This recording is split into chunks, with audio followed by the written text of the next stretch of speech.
ಈಗ ಕೊನೆಯ ರಾಶಿ ಮೀನರಾಶಿ. ನೋಡಿ ಮೀನರಾಶಿಯವರಿಗೆ ಖಂಡಿತ ಈ ಕಡೆ ಗುರುಬಲನೂ ಇಲ್ಲ, ಶನಿ ಬಲನೂ ಇಲ್ಲ. ಏನಂದರೆ ಲಗ್ನದಲ್ಲ ಶನಿ ಅಂತ ನಿಮಗೆ ತಿಳಿಸ್ಕೊಟ್ಟಿದ್ದೀನಿ. ನೋಡಿ, ಯಾರ ಲಗ್ನದಲ್ಲಿ ಜನ್ಮ ಜನ್ಮ ರಾಶಿಯಲ್ಲಿ ಅಥವಾ ಜನ್ಮ ಲಗ್ನದಲ್ಲಿ ಶನಿ ಇತ್ತು ಅಂದರೆ ತುಂಬ ದೊಡ್ಡ ಮಟ್ಟದಲ್ಲಿ ಅನಾನುಕೂಲತೆ ಆಗುವಂಥದ್ದು. ಸಾಮಾನ್ಯವಾಗಿ ಶನಿ ಅಂದರೆ, ಶನಿ ಗ್ರಹ ಅಂದರೆ ಕಪ್ಪು ಅಂತ ಹೇಳ್ತೀವಿ. ಶನಿ ಮಹಾತ್ಮ ಕಪ್ಪು ಅಂತ ಹೇಳಿದ್ರಿಂದ ಕಪ್ಪು ಗ್ರಹ ಅಂದರೆ ಕಪ್ಪು ಛಾಯೆ ಅಂತ ಹೇಳ್ತೀವಿ. ಇಲ್ಲೊಂದು ಕಡೆ ಶನಿ ಗ್ರಹದಲ್ಲಿ ಕಾರ್ಬನ್ ಡೈಆಕ್ಸೈಡ್ ಫಾರ್ಮ್ ಆಗುತ್ತೆ ಹೆಚ್ಚಾಗಿ ಅಂತ ಅನ್ನೋದು ಕೂಡ ನಾವು ಕೇಳಿದ್ದೀವಿ. ಅಂದರೆ ಆ ಕಂಟೆಂಟು ಜಾಸ್ತಿ ಇರುತ್ತೆ ಆ ಗ್ರಹದಲ್ಲಿ ಅಂತ ಕೂಡ ತಿಳಿಸ್ತೀವಿ. ಯಾಕೆಂದರೆ ನೋಡಿ, ಲಗ್ನದಲ್ಲಿ ಯಾರು ಶನಿ ಇರ್ತಾನೆ ಸಾಮಾನ್ಯ ತುಂಬ ಕಪ್ಪು ಇರ್ತಾರೆ. ಯಾಕಂದರೆ ಇನ್ನು ಚೆಕ್ ಮಾಡಿ ನೋಡಿ, ಯಾವುದೇ ಜಾತಕದಲ್ಲಿ ಲಗ್ನದಲ್ಲಿ ಶನಿ ಇತ್ತು ಅಂದರೆ ಸ್ವಲ್ಪ ಕಪ್ಪೇ ಇರ್ತಾರೆ ಅವರು. ಮತ್ತು ಚರ್ಮ ರೋಗಕ್ಕೆ ಸಂಬಂಧಪಟ್ಟ ಏನಾದರೂ ಆ ಮುಖ ಸ್ವಲ್ಪ ವಿಕಾರವಾಗಿರುತ್ತೆ.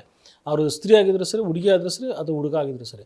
ಬೇಕಾದ್ರೆ ನೋಡಿ, ತುಂಬ ಚೆನ್ನಾಗಿದ್ರು ಕೂಡ ಲಗ್ನ ಶನಿ ಬಂತು ಅಂದರೆ ಅವರು ಸ್ವಲ್ಪ ಕಪ್ಪು ಬಣ್ಣದಲ್ಲಿ ಇರುವಂಥದ್ದು. ಮತ್ತು ಲಗ್ನದಲ್ಲಿ ಶನಿ ಇತ್ತು ಅಂದರೆ ಏನಾದರೂ ಒಂದು ತೊಂದರೆಗಳಾಗಿ ಕೊಡುವಂಥದ್ದು. ಏನೋ ಅವರಲ್ಲಿ ಅಪಂಗತ್ವ ಅಥವಾ ಏನಾದರೂ ಒಂದು ಅಭಿವೃದ್ಧಿ ಆರೋಗ್ಯದಲ್ಲಿ ವ್ಯತ್ಯಾಸ ಇರುವಂಥದ್ದು, ಅಂಗಾಂಗಗಳಲ್ಲಿ ಒಂದು ವ್ಯತ್ಯಾಸ ಇರುವಂಥದ್ದು, ಆಡುವಂಥ ಮಾತಿನಲ್ಲಿ ಸ್ವಲ್ಪ ವ್ಯತ್ಯಾಸ ಆಗುವಂಥದ್ದು. ಸಾಮಾನ್ಯ ಜನ್ಮ ಜಾತಕದಲ್ಲಿ ಶನಿ ಇತ್ತು ಅಂದರೆ ಅಷ್ಟು ದೋಷಗಳನ್ನ ಕೊಡ್ತಾನೆ. ಆದ್ದರಿಂದ ಶನಿಯ ಒಂದು ಪ್ರಾರ್ಥನೆ ಮಾಡುವಂಥದ್ದು ಮಾಡಿ. ಸಾಮಾನ್ಯವಾಗಿ ಮೀನರಾಶಿ ನೋಡಿ, ಗುರುಬಲನೂ ಇಲ್ಲ, ಶನಿ ಬಲನೂ ಇಲ್ಲ.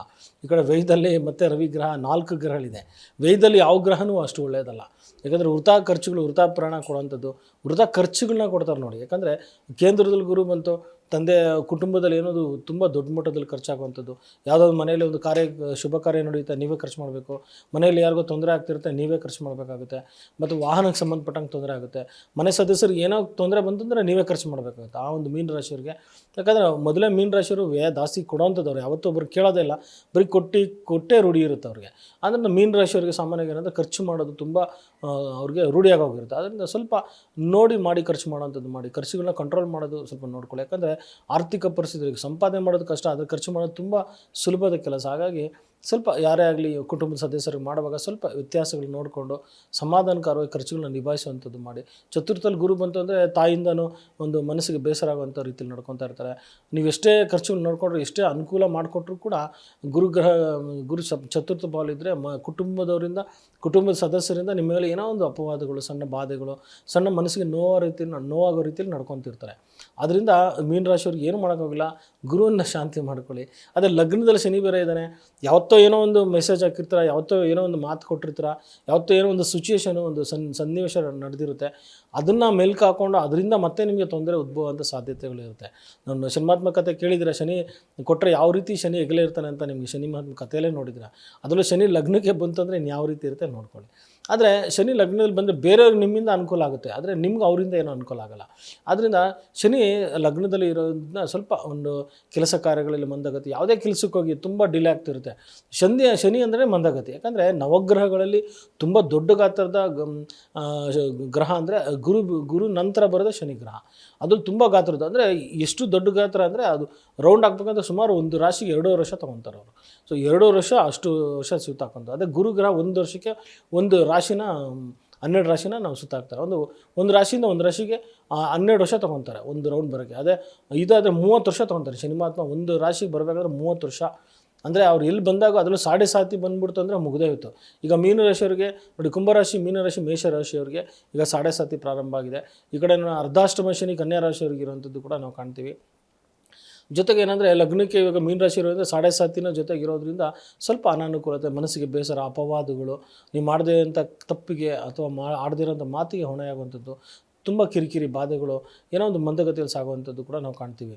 ಅದರಲ್ಲೂ ವಿಶೇಷ ವ್ಯಯದಲ್ಲಿ ರವಿ ಇರೋವಂಥದ್ದು, ಯಾವುದೇ ಕೆಲಸಕ್ಕಿದ್ದರೂ ಕೂಡ ಎದೊಳಕ್ಕೆ ಆಗೋದಿಲ್ಲ. ಎಷ್ಟು ಅವಕಾಶಗಳಿರುತ್ತೆ, ಕೆಲಸ ಮಾಡೋ ಅನುಕೂಲ ಇರುತ್ತೆ, ಆದ್ರೂ ಸರಿಯಾದ ಸಮಯಕ್ಕೆ ಹೋಗೋಕ್ಕಾಗೋದಿಲ್ಲ. ಡೈಲಿ ಕಂಪನಿಗೆ ಲೇಟ್ ಹೋಗ್ತಾ ಇರ್ತೀರ, ಡೈಲಿ ಪಂಚಿಂಗ್ ಏನು ಕಾರ್ಡ್ ಒತ್ತುತ್ತಾ ಇರ್ತಾರೆ ಕೆಲಸದಲ್ಲಿ, ಡೈಲಿ ಲೇಟ್, 2 ನಿಮಿಷ 5 ನಿಮಿಷ 10 ನಿಮಿಷ ಲೇಟು.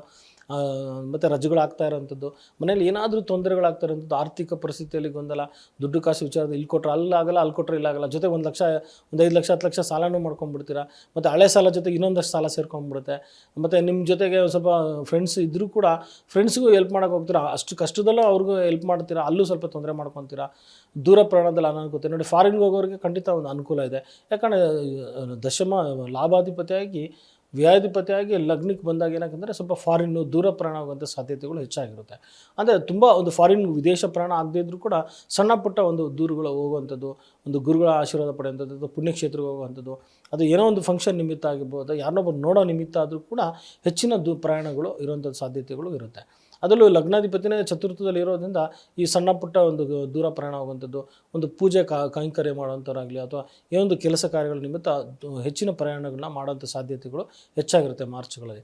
ಆದರೆ ಷಷ್ಠದಲ್ಲಿ ಕೇತು ಇರುವಂಥದ್ದು ಎಲ್ಲ ಒಂದು ಕಡೆ ಈ ಶತ್ರುನಾಶ ಅಂತ ಹೇಳ್ತೀವಿ. ಯಾರೇ ನಿಮ್ಮ ಬಗ್ಗೆ ಏನೋ ಒಂದು ಷಡ್ಯಂತ್ರ ಮಾಡಿದ್ರು ಕೂಡ ಅದನ್ನು ಒಂದು ಜಾಣ್ಮೆತನ ಬುದ್ಧಿವಂತಿಕೆಯಿಂದ ಅದನ್ನು ಶಮನ ಮಾಡ್ಕೊತೀರಾ.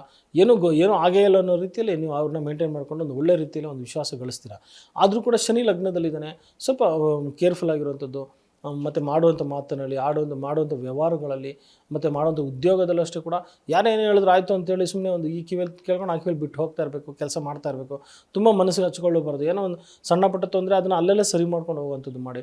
ವ್ಯಾಪಾರ ವ್ಯವಹಾರಗಳು ನೋಡಿ, ಈ ಸಮಯದಲ್ಲಿ ಯಾವುದೇ ಕಾರಣಕ್ಕೂ ಮಾರ್ಚ್ ತಿಂಗಳಲ್ಲಿ ಹೊಸದಾಗಿ ಏನೂ ಮಾಡೋಕ್ಕೆ ಹೋಗ್ಬಿಡಿ, ಹೊಸದಾಗಿ ಏನೋ ನೂತನ ಒಂದು ವ್ಯವಹಾರ ಮಾಡೋಕ್ಕೆ ಹೋಗ್ಬಿಡಿ. ಮೀನ ರಾಶಿ ಭಾಳ 7.5 ಇದೆ, ಈ ಕಡೆ ಗುರುಬಲನೂ ಇಲ್ಲ. ಸೊ ಖಂಡಿತ ಈ ಕಡೆ ರವಿ ಬಲನೂ ಇಲ್ಲ ನಿಮಗೆ. ಏನಂದರೆ ಈ ತಿಂಗಳು ಲಗ್ನದಲ್ಲೇ ಶುಕ್ರ ಇರ್ತಾನೆ, ಹೆಚ್ಚಿನ ಖರ್ಚುಗಳನ್ನ ಕೊಟ್ಬಿಡ್ತಾನೆ, ಆಡಂಬರ ಕೊಡ್ತಾನೆ. ಒಂದು ಹೆಚ್ಚಿನ ಖರ್ಚುಗಳು ಮಕ್ಕಳಿಗಾಗಲಿ ಮತ್ತು ವಸ್ತ್ರಗಳನ್ನ ತಗೊಳ್ಳೋವಂಥದ್ದು, ಆಭರಣ ಕೊಡೋವಂಥದ್ದು. ಮತ್ತು ದುಡ್ಡಿಲ್ಲದೆ ಇದ್ದರೂ ಕೂಡ ಅವ್ರಿಗೇನಾದರೂ ಮಾಡಿ ಕೊಡಲೇಬೇಕು ಅನ್ನೋ ಪರಿಸ್ಥಿತಿ ಬರುತ್ತೆ. ಜೊತೆಗೆ ಮಕ್ಕಳನ್ನ ನೋಡ್ಕೊಳ್ಳೋ ವಿಚಾರದಲ್ಲೂ ಸ್ವಲ್ಪ ಅನಾನುಕೂಲತೆ, ಖರ್ಚು ಹೆಚ್ಚಾಗಿರುವಂಥದ್ದು ಕೂಡ ಕಾಣ್ತಾ ಇದ್ದೀವಿ.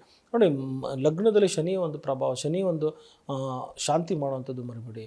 ನೋಡಿ, ಶನಿ ಮನೇಲಿ ಆದರೆ ದೇವಸ್ಥಾನಗಳಲ್ಲಿ ಶನಿಯ ಒಂದು ಪುಣ್ಯ ಕಥೆಯನ್ನು ತಿಳಿಸುವಂಥದ್ದು ಅಥವಾ ಶನಿ ಮಹಾತ್ಮನ ಒಂದು ಕಥೆಯನ್ನು ಓದಿಸುವಂಥದ್ದು ಮಾಡಿ. ಮತ್ತು ಚಿಕ್ಲಿ ಮತ್ತು ಎಳ್ಳುಂಡೆ ಮಾಡಿಸಿ ಒಂದು ಪ್ರಸಾದ ರೀತಿಯಲ್ಲಿ ದೇವಸ್ಥಾನದಲ್ಲಿ ಕೊಡುವಂಥದ್ದು ಮಾಡಿ. ಶನಿ ಮಹಾತ್ಮನ ದೇವಸ್ಥಾನಕ್ಕೆ ಅಲಂಕಾರ ಪೂಜೆಯನ್ನು ಕೊಡಿ. ಮತ್ತು ಅಲ್ಲೊಂದು 10 ಜನಕ್ಕೆ ಊಟ ಹಾಕುವಂಥದ್ದು ಮಾಡಿ. ಖಂಡಿತ ಈ ವಯೋವೃದ್ಧರಿಗೆ ಕಪ್ಪು ವಸ್ತ್ರ ಕೊಡುವಂಥದ್ದು, ವಯೋವೃದ್ಧರಿಗೆ ಅಥವಾ ಈ ಕಾಲು ಕೈ ತೊಂದರೆ ಇರುವಂಥವ್ರಿಗೆ, ವಯೋವೃದ್ಧರಿಗೆ ಅಂಥವ್ರಿಗೆ ಒಂದು ಚಪ್ಪಲಿ ಕೊಡುವಂಥದ್ದು, ವಸ್ತ್ರದಾನ ಮಾಡುವಂಥದ್ದು ಮಾಡಿ. ವಿಶೇಷವಾಗಿ ಮೀನಿಗೆ, ಪಾರಿವಾಳಕ್ಕೆ ಆಹಾರಗಳು ಕೊಡುವಂಥದ್ದು ಮಾಡಿ. ಖಂಡಿತ ನಿಮಗೆ ಅನುಕೂಲ ಆಗುವಂಥದ್ದು. ಜೊತೆಗೆ ಮೀನ ರಾಶಿಯವರು ಸಾಮಾನ್ಯ ಗುರುವಿನೊಂದು ಪ್ರಾರ್ಥನೆ ಮಾಡುವಂಥದ್ದು ಮಾಡಿ. ಮತ್ತು ಶನಿಯ ಒಂದು ಪ್ರಾರ್ಥನೆ, ನೀಲಾಂಜನಂ ಸಮಾಭಾಸಂ ರವಿಪುತ್ರಂ ಯಮಾಗ್ರಜಂ ಛಾಯಾ ಮಾರ್ತಾಂಡ ಸಂಭೂತಂ ತಮ್ ನಮಿ ಶನೀಶ್ವರ. ನೋಡಿ, ಶನಿಯ ಒಂದು ಅಷ್ಟೋತ್ತರ ಹೇಳುವಂಥದ್ದು, ಹನುಮಾನ್ ಚಾಲೀಸ ಹೇಳುವಂಥದ್ದು ಮಾಡಿ. ಖಂಡಿತ ಆ ದೋಷಗಳು ನಿಮಗೆ ನಿವಾರಣೆ ಆಗುವಂಥದ್ದು.